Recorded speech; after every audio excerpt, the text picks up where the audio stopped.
Bonjour à toutes, bonjour à tous. Je vous remercie d'être connectés. On s'excuse pour le retard. Aujourd'hui, c'est la première fois qu'on a un petit problème pour lancer la visio. Donc aujourd'hui, nous aurons donc Aurélie Bresson pour les éditions Les Sportives et Sarah Abel et Morgane Déon pour les éditions Hurlevent. Et ben, nous allons commencer avec Aurélie, si ça ne te dérange pas. Le son est bon, a priori. Donc, Le son est bon. tu as 10-12 minutes pour présenter la maison comme tu l'entends. Je chronomètre un petit peu, juste pour vous donner un petit peu le tempo. Et éventuellement, peut-être que j'amènerai à couper si tu dépasses ce temps-là. Et puis ensuite, nous aurons donc la présentation des éditions Hurlevent. Merci à toi. Pour vous présenter la maison d'édition Les Sportives, qui est toute jeune dans le paysage des éditeurs. Donc, je suis ravie de pouvoir vous en parler, vous la présenter aujourd'hui, hein. Donc, bonjour à tous et bonjour à toutes, et merci beaucoup pour cette opportunité de pouvoir en parler. Pour vous faire très rapide, pourquoi les sportives? Puisque quand on tapait sur les moteurs de recherche les sportives, encore il y a quelques années, ou même faites le test aujourd'hui, ce qui s'affiche le plus souvent, ce sont des voitures. Et dans l'édition, globalement, il n'existe que très peu de livres dédiés aux femmes dans le sport. Une vingtaine de livres référencés il y a un peu plus d'un an. C'était quasi invisible, voire inexistant dans le paysage français. Donc l'objectif aussi était de créer une maison d'édition sport et surfer sur ça. Puis en plus, voilà, je ne vous cache pas, on est en une année olympique assez charnière, une année olympique en France, enfin, je veux dire à Paris, mais année des Jeux olympiques et paralympiques en France. Donc une belle fenêtre aussi pour faire paraître des ouvrages dédiés au sport. Donc beaucoup des maisons d'édition aussi ont sorti des ouvrages. Mais l'objectif est aussi d'installer ça sur la durée. Donc j'ai mis quelques exemples, c'est pas nos livres à nous, mais c'était les rares livres qui existaient de sportives. Laure Manodou, Florence Artaud, des noms qui sont connus et reconnus dans le milieu, même quand on n'est pas très très sport. Euh, pour, pour me présenter rapidement, pourquoi j'ai lancé ça, j'étais déjà très très impliquée dans le milieu sportif et médiatique. J'ai travaillé pour le Tour de France notamment. J'ai travaillé également pour l'UNSS et je suis également présidente d'une fondation qui s'appelle la Fondation Alice Mia depuis 5 ans que je suis présidente. C'est une fondation européenne dédiée au sport féminin qui aussi, par mon engagement et par la création des sportives, m'a valu aussi pas mal de prix ces derniers 6 mois, dont le prix Talent des Cités 2023 de France Télévisions par BPI France, et récemment le prix du CIO, Gender Equality, Diversité et Inclusion, ce qui est des prix plutôt très, très honorifiques, surtout dans le sport et dans l'entrepreneuriat. Donc je fais vite sur ça. Les axes forts de la maison d'édition, c'est qu'on a déjà une fiabilité au niveau des imprimeurs, puisqu'on a une très grande diversité, je vous expliquerai pourquoi. On a l'expérience d'un média, donc je vous en parlerai aussi. Et moi, mon cœur de métier, c'est tout ce qui est promotion, communication, ce qui est une valeur forte pour promouvoir des livres. Partenaires de la maison d'édition qui sont vraiment impulsés au niveau local. Donc, on a eu l'aide Initiative Doux, BGE, Le Grand Besançon, Crédit Agricole et un distributeur qui est anciennement Dodin, donc Dodency, qui nous accompagne dans la commercialisation de tous nos livres depuis janvier de cette année. Et ce que je vous disais, c'est les sportives. En fait, la maison d'édition, c'est une branche d'un écosystème d'une marque en fait que j'ai créée il y a plus de 8 ans qui s'appelle le magazine Les Sportives. Donc, ça fait 8 ans que j'édite un magazine qui est national et qui est distribué aussi en francophonie. Un magazine du coup qui s'est démultiplié avec pas mal d'autres contenus sur un média en ligne, des podcasts, des événements, des formations également. Et on a intégré aussi le portefeuille de Amaury Média, qui est la régie de l'équipe depuis 6 mois. Donc, ce qui nous permet d'avoir un bon positionnement sport et d'avoir un bon réseau, en fait. Donc, on s'en sert de locomotive aussi. Donc, quand vous tapez les sportifs, bien sûr, il y a le média, c'est nous, et la partie édition, donc livre. Pour rentrer donc, quelques chiffres hein, sur le média. Il y a un petit aperçu, mais je pense qu'on pourra faire passer la présentation.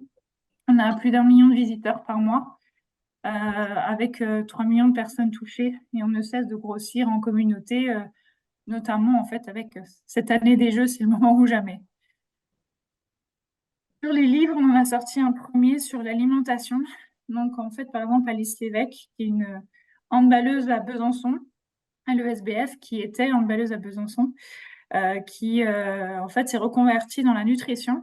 Et elle a fait des chroniques sur le média Les Sportifs qui ont très bien fonctionné. Donc on a fini par lancer le livre il y a un peu plus d'1 an, donc, qui s'appelle Votre alimentation avec Alice.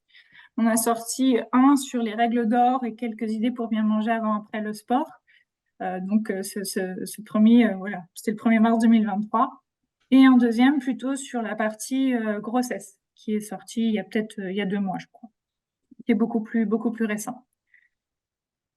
Un autre livre fort, c'était la biographie d'Alison Pinault. Alison Pinault, qui est une illustre handballeuse du paysage sportif, qui est multimédaillée, qui était encore à ce jour l'une des seules handballeuses mondiales à avoir été élue meilleure joueuse du monde, française.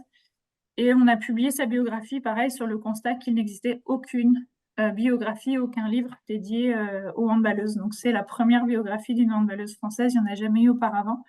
Et l'objectif est de publier chaque année aussi une autobiographie phare d'une championne, qui aussi a très bien fonctionné et qui on a encore des très bons retours aujourd'hui.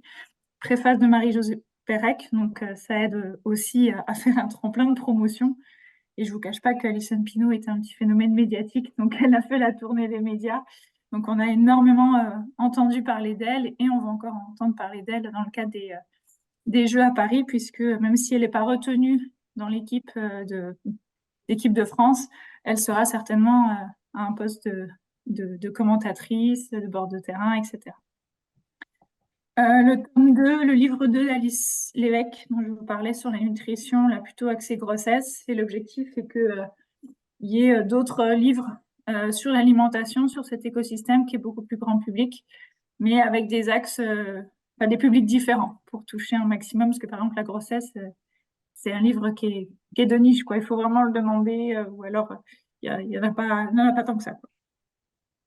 On a sorti également une collection qui s'appelle Les Engagements, avec l'association Écrire le sport, qui est une association qui rassemble pas mal d'experts, de chercheurs et d'auteurs et de libraires aussi.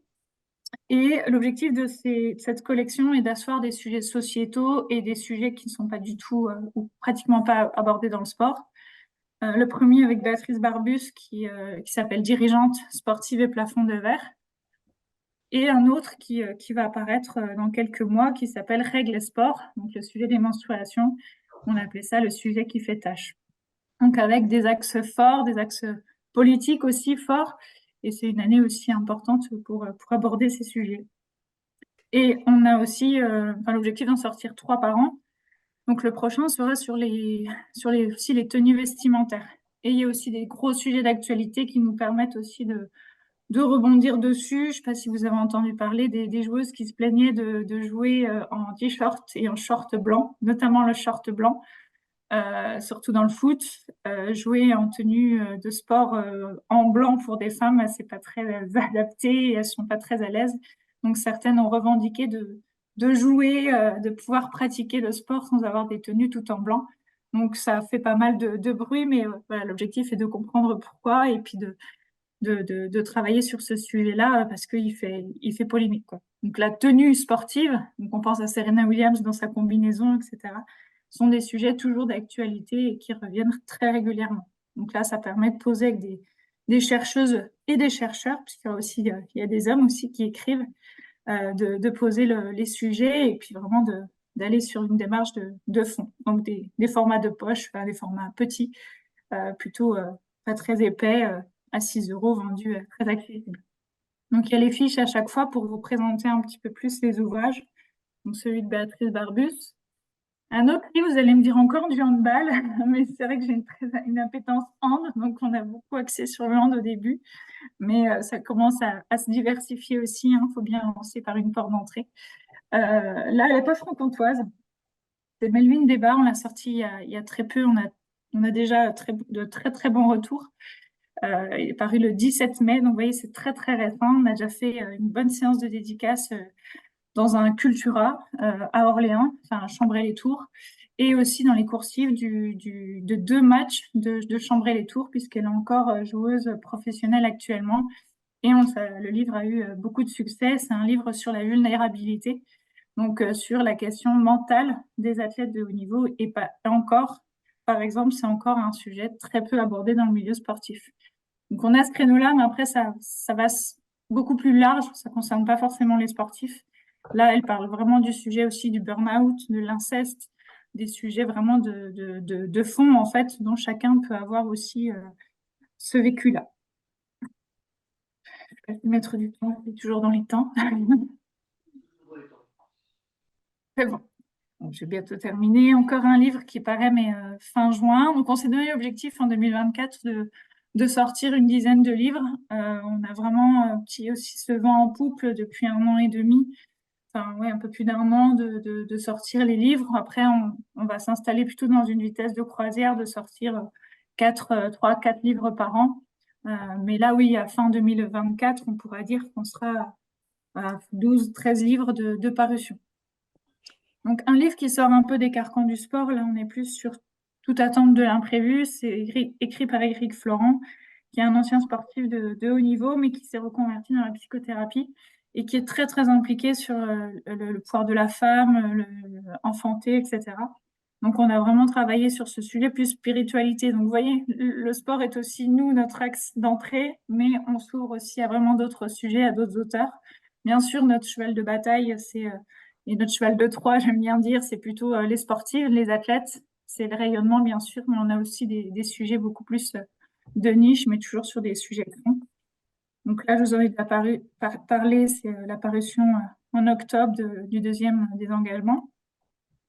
Et aussi un livre qui est important pour nous dans la sphère, c'est la réédition du livre d'Isabelle de Mongeau, qui est une ancienne internationale de tennis, qui est très connue dans le milieu, qui avait fait paraître son livre il y a 17 ans. Et elle souhaite voilà, le rééditer. Enfin, on souhaite le rééditer. Elle a été numéro 2 française pendant très longtemps. Et c'est une des premières qui a dénoncé tout ce qui était abus sexuels, violence. Donc, elle a été vraiment détruite. Et elle remet voilà, le sujet d'actualité. Son livre paraîtra le 26 novembre 2024. Donc le livre s'appelait Service volé et il se rappellera Service volé, donc du silence brisé à la réhabilitation, parce qu'elle a fait un vrai travail de reconstruction face aux violences. Et c'est aussi un livre qui avait beaucoup fait parler de lui, qui avait eu aussi un téléfilm diffusé sur TF1. Et là, on est en train de construire un nouveau partenariat avec TF1 pour justement le 26 novembre. Je ne vous cache pas que le 25 novembre, ce sera la journée internationale contre les violences faites aux femmes. Donc l'objectif est de sortir le livre au lendemain et que le téléfilm puisse être diffusé aussi, que le livre puisse être édité et diffusé largement dans le cadre de cette journée-là. Et un livre qui sortira plutôt là pareil, sur fin 2024. Là, on reste sur le sport toujours, mais sur un sujet beaucoup plus large qu'on n'a pas encore abordé, c'est le handicap avec donc je pense que j'ai un souci de slide. Ça s'appelle Le Grand Splash, écrit par Angélique Thyssen, qui a déjà écrit de nombreux livres et qui a eu des prix. Le Grand Splash, c'est l'histoire d'une jeune fille en situation de handicap qui découvre, qui apprend à nager. Donc, son objectif est vraiment de découvrir une piscine, de découvrir comment nager et qui arrive à se sociabiliser, à sortir de cette emprise, de se renfermer sur elle-même pour, grâce au sport, grâce à la piscine, pour avoir plus d'amis, de vie sociale et puis accepter son handicap. Donc, c'est pour ça qu'il s'appelle Le Grand Splash. C'est un livre jeunesse qui sortira plutôt sur la fin d'année, donc sur octobre 2024. Et le dernier, donc avec le souci de slide, et je vais terminer par ça, pour pas aller trop loin, c'est la deuxième biographie d'une sportive. Donc, je vous ai dit, chaque année, l'objectif est d'en sortir une grande personnalité. C'est celle de Jessie Trémouillère. Jessie Trémouillère, qui est une joueuse internationale qui a pris sa retraite l'année dernière et qui a été élue meilleure joueuse du monde et qui est pareil que pour le handball, en fait, qui est la seule rugbywoman française à avoir été élue meilleure joueuse du monde. Et on prépare son autobiographie pour une parution en janvier 2025. Ayant un sujet aussi qui nous permet de raccrocher aussi, c'est qu'en fait, elle est agricultrice. Et elle a bien sûr toujours mêlé l'agriculture et sa carrière de sportive, donc ça fait une histoire incroyable. Donc là, on revient dessus et on espère jouer aussi sur ces réseaux-là, puisqu'elle a un témoignage incroyable. Elle a repris la ferme familiale. On a aussi Merci. participé. Ah, pardon, je finis Merci juste par Aurélie. ça et c'est fini. Au-delà aussi de tous les livres dont je vous ai parlé, on est positionné sur un accompagnement éditorial. On a accompagné le livre Merci Alice Mia, qui est sur les 80 championnes olympiques et paralympiques, donc qui est sorti début mai aussi. Donc on a vraiment fait un accompagnement sur des sujets sport et sociétaux. Donc la maison d'édition est très ouverte sur ces sujets-là. Et termine là et je vous remercie pour votre attention. Merci beaucoup Aurélie pour cette présentation, cette belle présentation et très large de la maison. Euh, on verra si à la fin de la présentation de l'édition de Relevant, il y a une question ou deux des personnes. Il y aura peut-être sinon pour une question, une autre question. Je laisse la parole à Sarah et à Morgane pour les éditions Lire le Vent. Pareil pour une douzaine de minutes sans problème. On va essayer de partager l'écran. J'espère que ça Super, va on le vous entend bien. faire. Est-ce que vous avez accès à notre écran? Très bien. Ouais. Donc, bonjour à tous, bonjour à toutes. Moi, je suis Sarah Bell, je suis la directrice éditoriale de la maison d'édition. Et moi, je suis Morgane Déon, du coup, éditrice. Nous, en fait, on s'est constitué, on va dire, on a commencé à commercialiser en juillet 2022 avec l'envie de présenter sur le marché du livre ce que nous, on appréciait en tant que lectrice. Donc, on s'appelle les éditions Hurlevent et on fait un véritable clin d'œil au de Hurlevent d'Émilie Brontë. Et on voulait ramener cette littérature un petit peu historique avec des épopées romanesques, des destins un petit peu tragiques, avec toujours voilà, un fond historique. Et surtout, on a beaucoup travaillé l'ambiance de nos récits avec une volonté de se dire une maison d'édition plus d'ambiance que de genre. C'est-à-dire que si quand on vous dit Hurlevent, vous voyez tout de suite de quoi on parle, de ces clairs-obscurs, de ces ambiances un peu froides, un peu mystérieuses, qui peuvent aller du roman gothique au roman historique à des choses un petit peu plus romanesques, eh bien, il y a de fortes chances que les livres de notre catalogue vous plaisent. Et donc, c'est comme ça qu'on a développé la ligne des éditions Hurlevent, avec parfois des textes qui vont être un petit peu plus liés, je ne sais pas, vraiment de la pure, du pur roman historique. Parfois, on va aller un petit peu autour du polar. Parfois, on a des romans qui ont un peu plus de revendications, avec des touches un peu féministes. Mais on a toujours cette ambiance historique qui est assez ancrée, qui est vraiment très développée et qu'on reprend dans le fond comme dans la forme. Donc ça, on vous montrera petit à petit. On va vous faire une rapide présentation de comment on fonctionne. Donc voilà, donc nous, on les a créés en 2022, comme j'expliquais, avec une trajectoire un peu, on va dire, originale, puisqu'on n'était pas du tout du milieu à la base. Moi, j'étais avocate fiscaliste et j'ai décidé voilà, de me lancer. Ma meilleure amie était correctrice. Donc, avec beaucoup de culot et, à mon avis, d'inconscience, on s'est dit pourquoi pas. Et on a commencé comme ça, en axant beaucoup notre communication sur les réseaux sociaux et notamment sur Instagram. Et on a eu de la chance, c'est qu'on a réussi quand même à toucher le cœur de nombreuses lectrices et de pouvoir se développer plutôt rapidement avec voilà, une première commercialisation, comme je disais, en juillet 2022. Et ensuite, on a terminé l'année avec 3 ouvrages. Et donc là, on essaye d'avoir à peu près 6 titres au catalogue par an. Au niveau de notre équipe, donc moi, je suis à la direction éditoriale. Marion est correctrice. Et on a Morgane qui est donc éditrice. Actuellement, on a Léa qui est alternante et qui vient donc du master métier du livre de l'Université de Bourgogne, donc elle est en 2e année. On a également Julie qui est graphiste freelance à nos côtés, qui a commencé en stage et qu'on a encouragé voilà, à lancer son entreprise pour pouvoir continuer de travailler avec nous. Et puis là, actuellement, on a aussi 2 autres stagiaires, mais elles se cachent pour voilà, pas découvert. Donc voilà, au niveau de nos dates, comme j'expliquais, on a vraiment commencé en avril en essayant de se structurer. Une première commercialisation en juillet 2022, et petit à petit, bah, voilà, on a fait un peu notre bout de chemin. On est passé d'un tout petit local, de 16 mètres carrés à Fenay, à, de véritables bureaux de 100 mètres carrés à Nuits-Saint-Georges.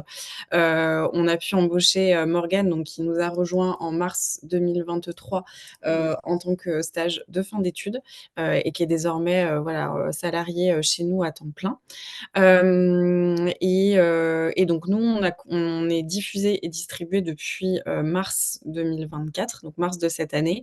Donc tout le premier temps, on était en autodiffusion, autodistribution, et donc là, on travaille actuellement avec, Cédif et Pollen, donc avec, voilà, la volonté de pouvoir, toucher un petit peu plus les libraires, puisque si on a réussi quand même à avoir, notre noyau dur, on va dire, en termes de lectorat, on avait un petit peu de mal à toucher la librairie, voilà, pour les conditions, et les contraintes qu'on connaît, des libraires par rapport à l'autodiffusion et l'autodistribution. Donc notre catalogue, depuis qu'on a fait ce petit, diapo, il a connu un petit peu plus, de livres. Là, actuellement, on lance les précommandes aujourd'hui de notre 11e parution. Donc on a essayé de travailler une ligne esthétique qui correspondait un petit peu, à l'ambiance des récits qu'on voulait avoir, donc quelque chose d'assez sobre, d'assez classique, puisque c'est aussi ce qu'on veut. On travaille le livre relié, donc voilà, on a, un livre, qui est relié, je ne sais pas si vous allez bien voir, avec Le Contre-jour.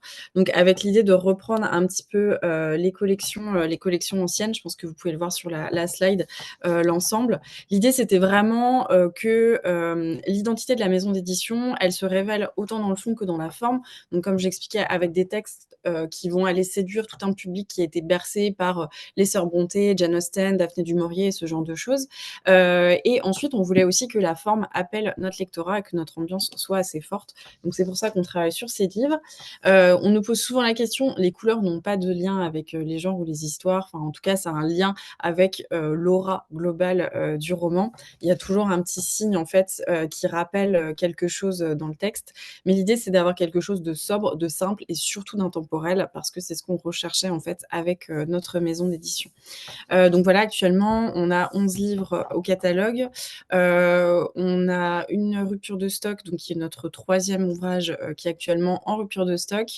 Les 2 premiers ont été réimprimés, depuis. On tire entre, 1000 et 2 500 exemplaires. Et donc là, actuellement, voilà, la maison d'édition connaît un petit peu des bouleversements, on va dire, puisque, on est passé en diffusion et en distribution. Donc on ne sait pas du tout quel va être un peu enfin, on n'a pas de recul par rapport à notre mise en librairie, on va dire. Donc là, pour le moment, c'était nous qui avons développé nos réseaux sociaux, notamment voilà, avec Instagram, donc comme j'expliquais.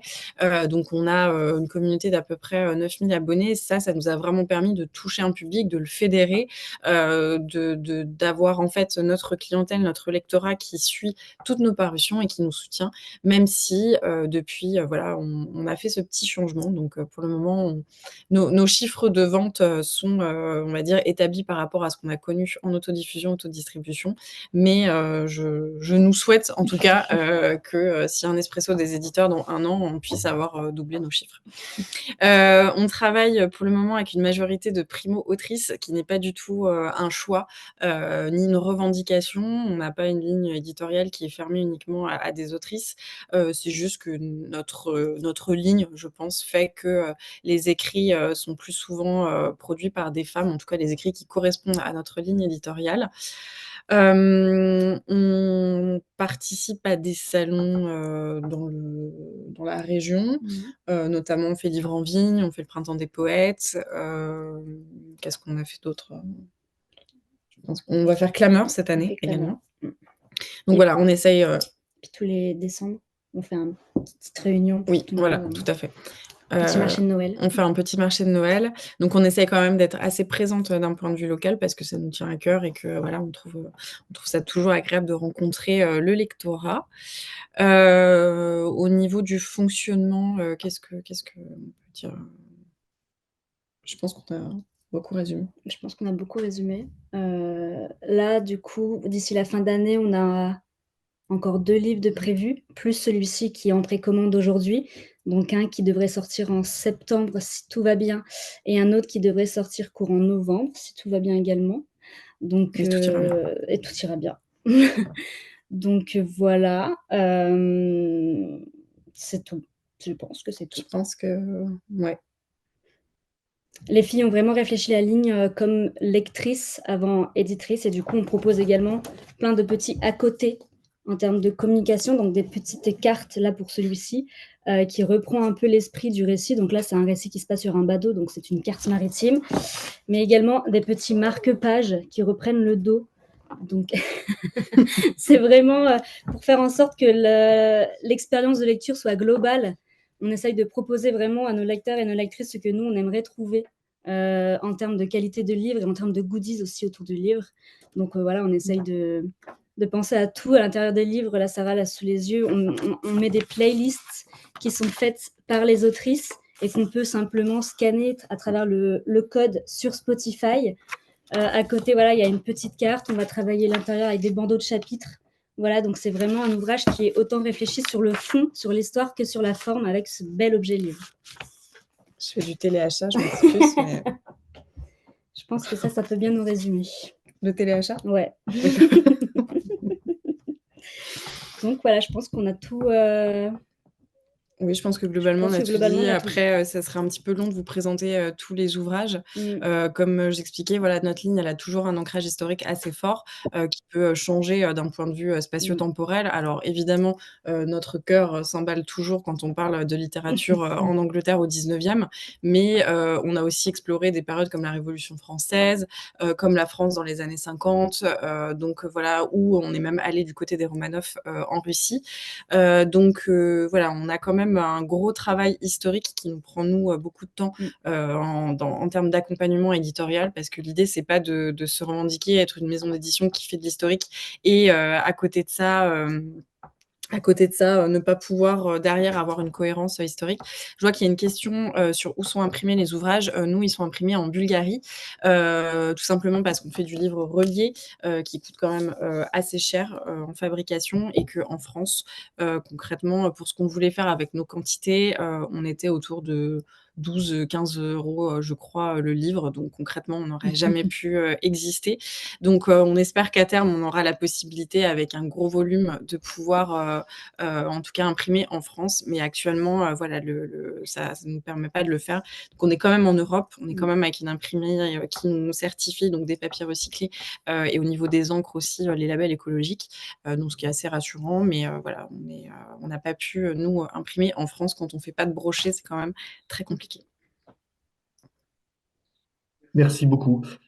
Juste peut-être, vous vouliez pas présenter tous les 11 ouvrages, mais peut-être quand même parler un petit peu du dernier, Oui. euh, et puis de où on peut le précommander.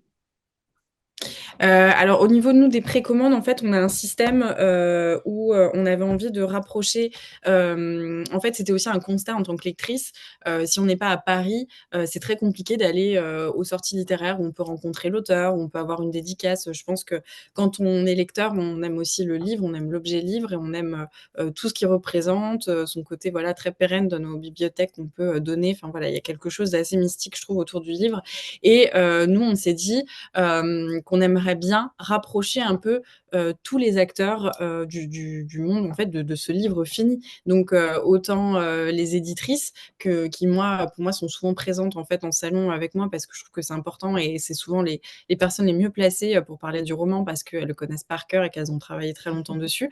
Mais aussi, l'autrice ou l'auteur, de son lectorat et donc on fait un système de précommande sur notre site en ligne, donc on peut trouver, sur, voilà, vous tapez édition Hurlevent, on va le trouver sur Google, où en fait on fait des précommandes et on demande à l'autrice si elle est d'accord de venir dédicacer, les livres. Donc pour nous, c'est vraiment intéressant parce que déjà on peut un petit peu, jauger, l'attractivité, au moment de la sortie. C'est aussi un véritable gage de confiance et ça nous montre que le pari est réussi puisque notre lectorat commande souvent le livre sans savoir de quoi, trop ça va parler. Souvent c'est des primo-autrices donc il y a pas vraiment de gage que ça va être chouette. Donc souvent, c'est un mock-up, un résumé, et on arrive à avoir, voilà, entre 200 et 300 précommandes en l'espace d'une journée. Donc pour avoir la dédicace, donc pour nous, voilà, c'est une véritable marque de confiance de notre lectorat et ça montre bien ce qu'on a essayé de faire, tout avec l'esprit de collection, de longévité dans notre collection. En fait, les gens nous font confiance et ont vraiment pris le pied de ce qu'on essaye de dire.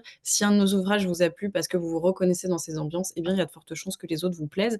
Et donc ça fonctionne. Ça nous permet aussi d'emmener notre lectorat dans des genres un petit peu plus différents, puisque comme j'expliquais, on a notre avant-dernière sortie qui s'appelle Le Serment de l'Angre Brume par Josépha Juillet, qui lui va être un côté un petit peu réalisme magique. On est dans une société un peu moyenâgeuse et on va avoir quelque chose avec un peu de magie blanche, un côté un peu nature writing et une métaphore écologique qui est très intéressante et qui a fonctionné. Et on avait reçu beaucoup de messages de gens qui nous disaient: je n'aurais jamais acheté ce livre en temps normal, mais parce que c'était vous, je l'ai acheté et j'ai adoré. Et donc ça, pour nous, franchement, on se fait toutes des high five comme ça parce qu'on se dit vraiment chouette. Sur celui-ci dont on peut vous parler, donc qui est l'avant-dernier, c'est Le Dernier quart avant l'aurore, qui a été écrit par Aurélie Loret, qui est réunionnaise et qui nous a offert un récit en fait qui se passe sur un navire au 19e avec un jeune garçon qui s'appelle Oscar, qui est pianiste et qui va connaître le deuil de sa mère, va devoir un peu forcer, reprendre des liens avec son père qu'il n'a jamais connu et embarquer sur son navire puisque son père est capitaine du coup. Et on va aller un peu partout, donc voguer sur les océans. Et à mesure que on avance dans le récit, on avance dans les voyages, on avance dans la rencontre de cultures différentes, eh bien, il va apprendre à se connaître, à se découvrir. Il y a un petit côté LGBTQ+, dans ce roman. Il y a un côté aussi un peu fantomatique qui voilà, nous guide et qui a beaucoup plu. Et il est vraiment en plus porté par une plume qui a un peu l'envergure de ces grandes descriptions anciennes, un peu à la Victor Hugo et ce genre de choses qui nous a vraiment bluffé. Et moi, je sais que même s'il faut jamais dire ce genre de choses parce qu'après les autrices peuvent mal le prendre, mais c'est le premier, quand je relisais le manuscrit et que je travaillais dessus, je n'avais pas l'impression de travailler. Donc ça, je trouve qu'il est vraiment bluffant sur celui-ci et on a vraiment aimé. Et donc aujourd'hui, on a en précommande Les larmes de l'asphodèle de Nora Lake, donc, qui est l'autrice de Descendre sur tes mains, donc notre 3e ouvrage qui est actuellement en rupture de stock et qui nous propose une réécriture du mythe d'Eurydice, Orphée et Perséphone.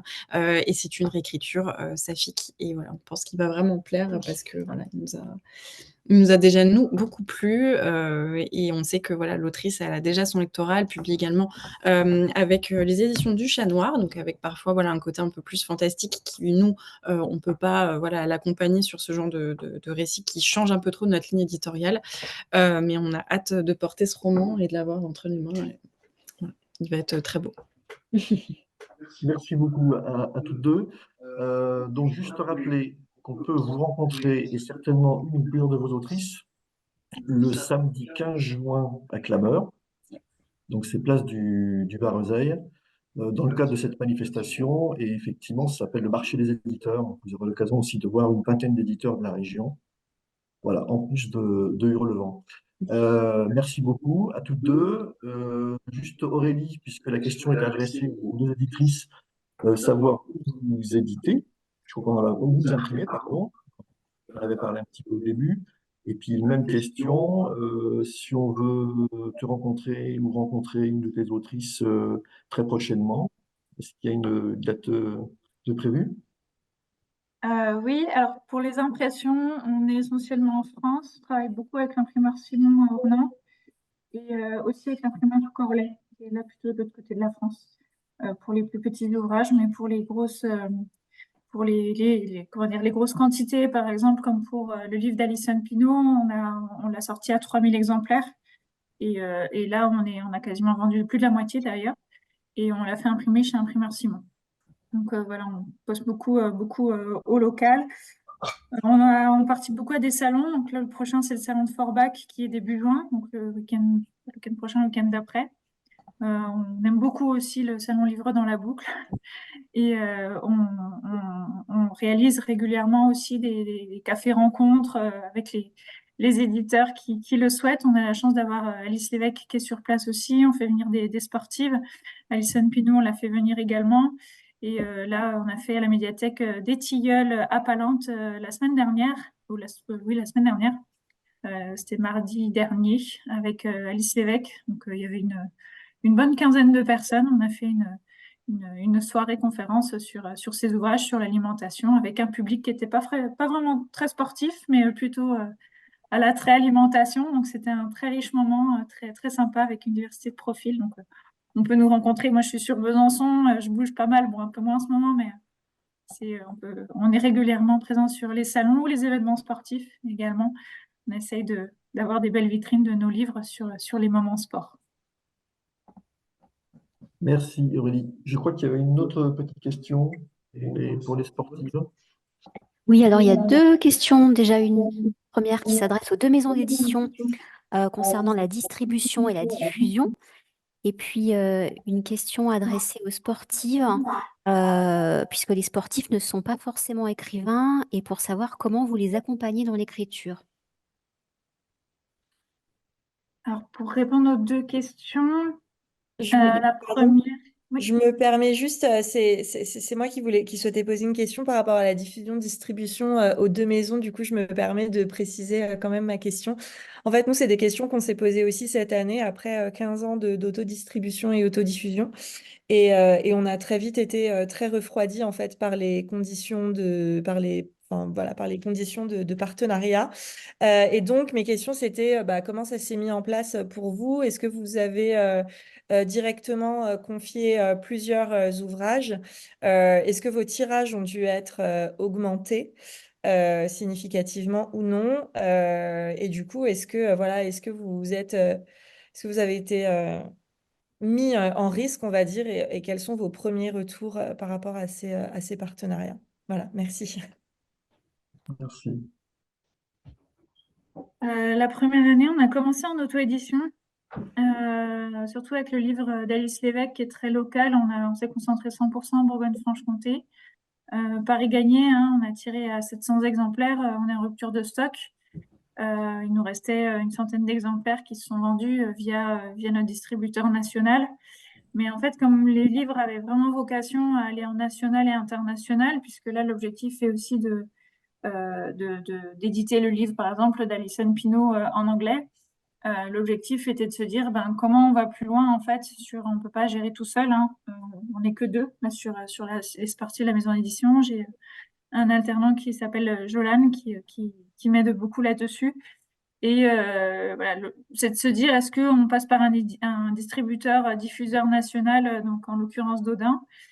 Et en fait, c'est très pro, très carré. Bon, les taux de commission, en effet, il y a une part qui est prise, hein, donc c'est pas négligeable, mais en termes de visibilité et de vente, ça vaut le coup. Sur le livre d'Alison Pineau, si aujourd'hui on peut dire qu'on en a vendu plus de la moitié en un mois, c'est vraiment parce qu'on a eu l'appui et la diffusion du distributeur. Et je pense qu'on n'aurait pas vendu autant tout seul. Donc l'objectif était aussi d'avoir une meilleure résonance et rayonnance et disponibilité des livres, puisqu'on a eu une demande, pas plus tard que la semaine dernière. Une de nos autrices, justement, avait une séance de dédicace le jeudi soir et on nous a demandé de faire livrer le mardi pour le jeudi des livres. On a dit ça va être très très compliqué, même dans un délai de 24 heures, pour avoir la garantie que les livres soient bien arrivés. Et en fait, notre distributeur de Densely, ils ont une antenne sur Paris, donc ils ont des stocks à Paris, ce qui a permis d'être livrés très rapidement. Donc leur capacité aussi de délivrance des ouvrages est quand même beaucoup plus rapide que si on l'avait fait nous-mêmes tout seul, à des coûts vraiment aussi qui valent le coup, puisqu'ils étaient sur place, ils ont pas facturé le fait de mettre à dispo les livres, alors que voilà, nous, il y aurait eu les frais postaux, etc. Donc, c'est pas négligeable. Mais la volonté était vraiment d'avoir une résonance nationale, un positionnement, et puis d'augmenter les quantités, parce qu'on tire plus à moins de 1000 exemplaires, et pour les autobiographies, on tire sur du 3000, et là, Alison Pineau, on va devoir réimprimer à 5000, puisqu'on a encore beaucoup de demandes. Donc, c'était vraiment l'objectif. Et Jean Bray, j'en profite que j'ai la parole après. Je laisserai aussi au fil des éditions Hurlevent pour la partie distri. Il est vrai que les journalistes ne sont pas du tout des personnes qui savent écrire, hein, globalement. Quelques exceptions, hein, Melvin Deba, qui a écrit son ouvrage, ça faisait 3 ans qu'elle écrivait vraiment beaucoup. Elle prenait l'écriture comme une thérapie. Donc, elle a vraiment beaucoup écrit. Elle l'a écrit toute seule, mais avec un accompagnement aussi éditorial. On lui a aussi conseillé d'être accompagnée dans l'écriture.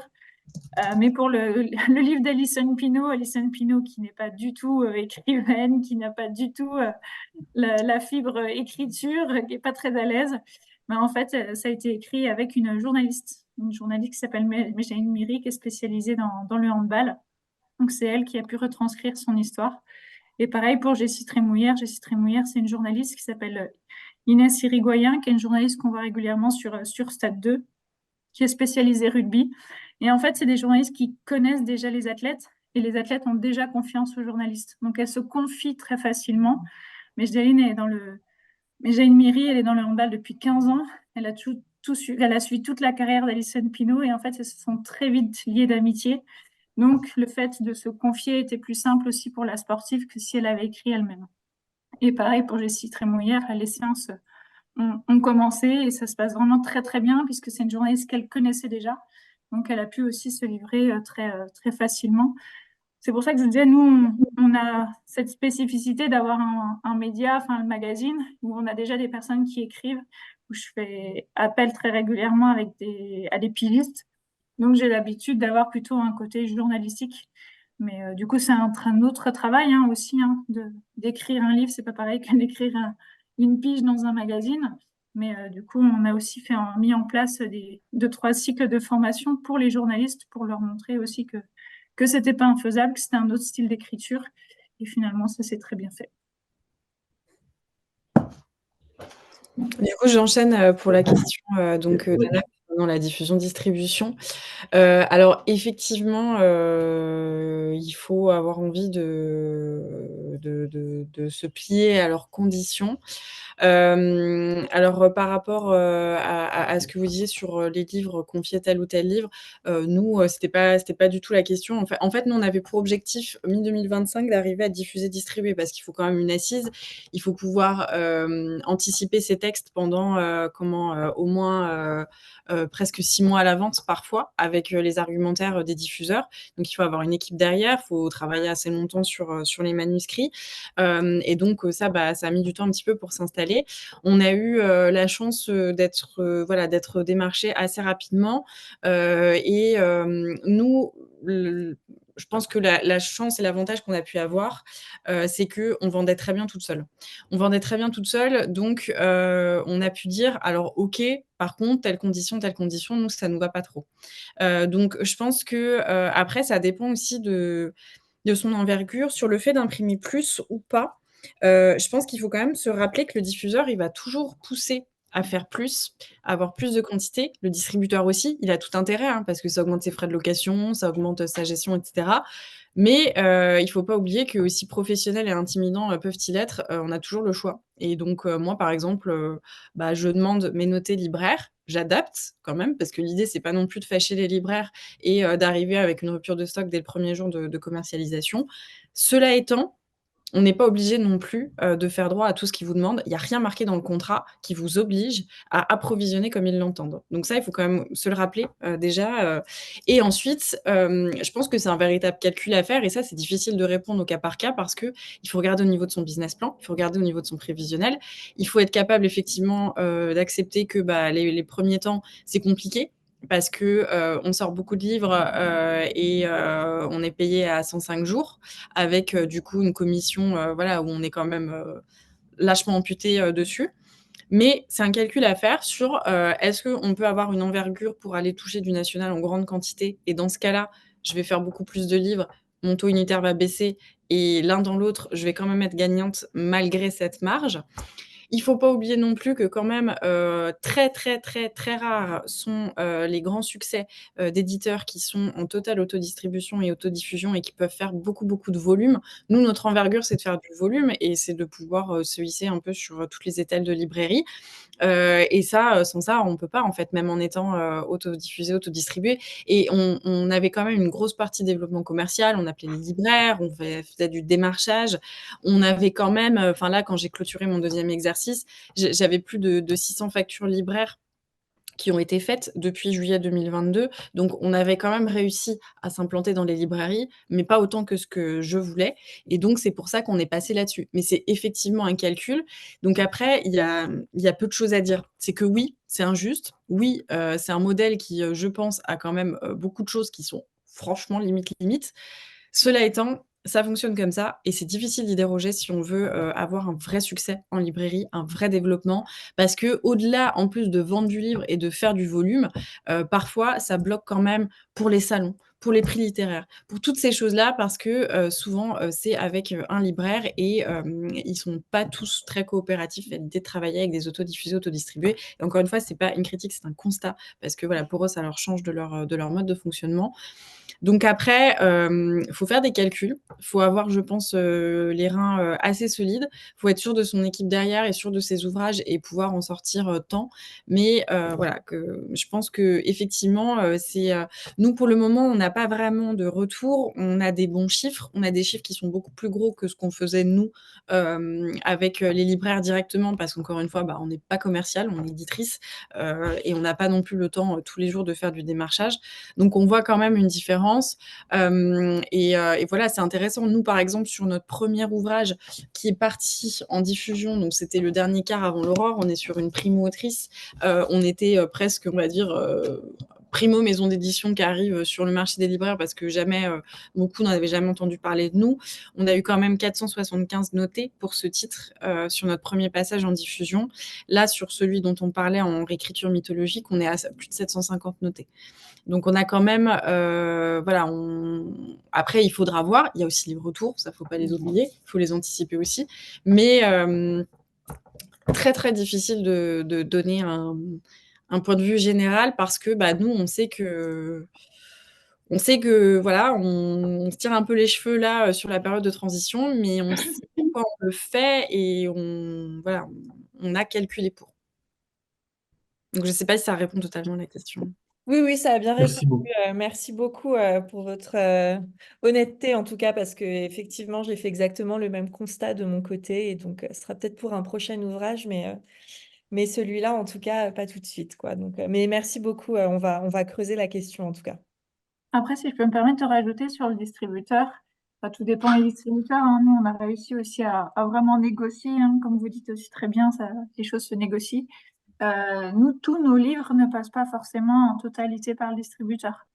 Donc, les stocks aussi sont choisis, mais par exemple, le livre sur les engagements, on a choisi par exemple de le mettre à disposition. Il peut être déjà en librairie dès le mois de juin puisqu'il est prêt et parce qu'on est déjà en train on a déjà lancé les précommandes. Mais il sera disponible pour le réseau national et d'Audin à partir d'octobre. Donc, on a vraiment aussi fait le choix de miser sur les deux, puisqu'on sait qu'en fait, par exemple, sur notre collection Les Engagements, c'est aussi, comme vous l'avez compris, c'est des sujets, nous, on est dans des sujets très de niche, sur des sujets de politique sportive, sur certains livres, comme cette collection. Du coup, on mise aussi beaucoup sur notre réseau sport, à travers les ligues, les comités, les clubs, les associations. Donc, en fait, ça, c'est un réseau que le distributeur ne pourra pas atteindre. Donc, nous, on capitalise là-dessus pour faire, en fait, on vous met une partie de ces livres en distribution, mais on sait que c'est pas tout notre stock, en fait. C'est peut-être des fois un tiers de notre stock ou la moitié de notre stock. Tout dépend aussi des demandes qu'ils ont, mais ça nous permet aussi d'avoir une latitude et d'avoir toujours la main sur une partie de diffusion de nos ouvrages. Merci beaucoup. Alors, c'est intéressant de noter effectivement qu'il y a des aménagements possibles avec les diffuseurs et les distributeurs sur certaines niches, en particulier donc ce dont tu viens de nous parler, Aurélie. Et je sais aussi qu'il y a des diffuseurs-distributeurs qui acceptent aussi d'avoir une diffusion à la fois régionale. Donc, quand certaines régions ont un diffuseur régional, Et puis le diffuseur national, lui, se contente, entre guillemets, de visiter ou les très grandes librairies, qui s'appellent les librairies niveau 1, et puis ensuite, effectivement, les grandes surfaces culturelles, quand le diffuseur régional, lui, est évidemment beaucoup plus localisé et va visiter plein d'autres points de vente sur un territoire donné. Donc, c'est vrai qu'il y a des aménagements possibles. Je pense que nous allons arrêter là, parce qu'il est presque 10h30. On a un peu dépassé le temps prévu, mais c'est très bien, c'est qu'il y avait beaucoup de choses à dire. Je vous remercie toutes les trois, Aurélie, Sarah, Morgane, de votre présence, de tout ce que vous nous avez apporté comme enseignement. Le prochain Espresso, ça sera début juillet. Nous aurons les éditions Conspiration, qui viennent de sortir un livre absolument incroyable autour des cartes de Cassini. Et puis normalement, donc un autre éditeur qui devrait être autour de la littérature. Je vous remercie encore. Je vous souhaite à toutes et à tous une bonne journée. Merci beaucoup. Bonne Merci. journée. Merci. Au revoir.